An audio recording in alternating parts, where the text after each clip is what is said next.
as I get older, I want to prepare food that fuels my body. And I noticed that there's a lot of customers that feel the same way.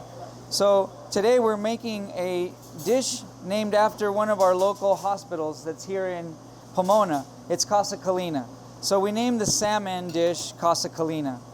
We have a chicken dish named San Antonio. We have a halibut named Pomona halibut, and they're both heart healthy. So we made the salmon a heart healthy salmon dish named after Casa Colina. So we're going to start off with placing some raw spinach on the plate.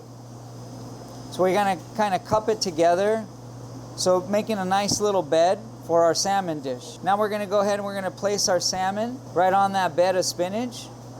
It finds a nice little spot there. We're going to top it off with bruschetta sauce.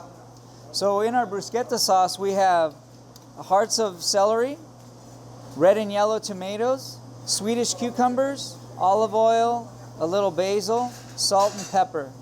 We broiled our salmon with a little bit of Tahitian salt, Himalayan, and black pepper. Now we're going to garnish our salmon dish. This is a reduction of balsamic vinegar. So as we're enjoying the dish, we come up with some added little flavors, and it adds to the presentation. We're going to top it off with some fresh goat cheese.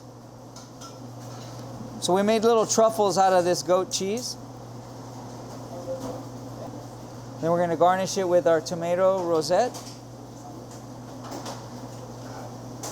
And this is our Casa Colina salmon. It is on our menu as well. So please stop by and enjoy one of these dishes. Thank you.